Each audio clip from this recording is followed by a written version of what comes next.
ঋণের জন্য আইএমএফের চাপিয়ে দেয়া আর কোনো কঠিন শর্তে নতি স্বীকার করবে না বাংলাদেশ, এমনটাই জানালেন অর্থ উপদেষ্টা ডক্টর সালেউদ্দিন আহমেদ।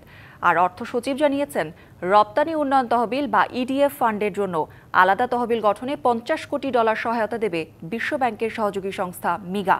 বিশ্বব্যাংক আইএমএফ এর বার্ষিক সম্মেলনে দ্বিতীয় দিনে এক ব্রিফিংয়ে এসব কথা বলেন তারা। করোনা পরবর্তী সময়ে হঠাৎই বাড়তে শুরু করে ডলারের দাম, বাড়ে আমদানি ব্যয়। এতে রিজার্ভ থেকে ব্যয় হয় বিপুল বৈদেশিক মুদ্রা, পতন হয় রেমিটেন্স প্রবাহতেও। এমন সংকটে পরিস্থিতি সামাল দিতে 2022 সালে আইএমএফ এর দ্বারস্থ হয় তৎকালীন সরকার। সে সময় নানা শর্তে ঋণ চুক্তি হয় $470 কোটি। পরে 2024-এর গণ অভ্যুত্থানের পর ক্ষমতায় এসে আরও $80 কোটি ঋণ চুক্তি করে অন্তর্বর্তী সরকার। এর জেরে বাড়তে থাকে সংস্কার প্রশ্নে আইএমএফ এর নানা কঠিন শর্ত।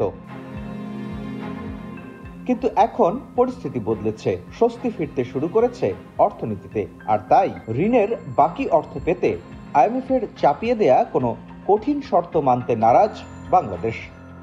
কথা বললাম যে আইএমএফ এর যে বহু রকম শর্ত যদি আবার দেয় বা বহু রকম ইস্যু করে, আমরা ডেফিনেটলি এখন আমরা সেকেন্ড লুক দেব, আমরা বাজেট সাপোর্ট নিতে হবে কিনা।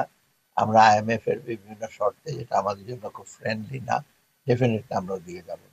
বার্ষিক সম্মেলনের দ্বিতীয় দিনে বেশ কয়েকটি গুরুত্বপূর্ণ বৈঠকে অংশ নেন সরকারের প্রতিনিধিরা। ব্রিফিংয়ে অর্থ সচিব জানান, রপ্তানিকারকদের সহায়তা দিতে ইডিএফ এর জন্য বিশেষ তহবিল গঠনে অর্থ সহায়তা দেবে বিশ্বব্যাংকের সহযোগী সংস্থা মিগা। মিগা আমাদেরকে $500 মিলিয়ন দিবে, বা ফাইন্যান্স ডিভিশনকে দিবে বাজার সাপোর্ট হিসেবে। ফাইন্যান্স ডিভিশন অন লেন্ডিং করবে বাংলাদেশ ব্যাংকে। ওইটার মাধ্যমে আমরা এক্সপোর্ট ডেভেলপমেন্ট ফান্ডের আলাদা একটা, বাংলাদেশ রিজার্ভের উপরে চাপ না পড়ে যেন এইভাবে ডেভেলপ, এটা নিয়ে আলোচনা চলছে। ওয়ালটন এখন দেশের সীমানা পেরিয়ে পৌঁছে গিয়েছে 50টিরও বেশি দেশে।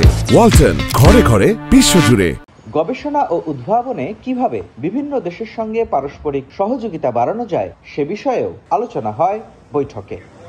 রিজার্ভের ধারাবাহিক পতনে শঙ্কিত হয়ে আইএমএফ এর কাছে ঋণের দ্বারস্থ হয়েছিল বাংলাদেশ।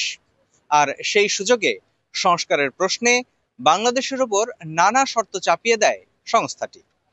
কিন্তু এখন পরিস্থিতি বদলেছে। ঋণ নেওয়ার জন্য আইএমএফ এর কোনো শর্তের কাছে আর নতি স্বীকার করতে চায় না বাংলাদেশ। যুক্তরাষ্ট্রের ওয়াশিংটন ডিসি থেকে মোস্তফা মাহবুব, ডিবিসি নিউজ।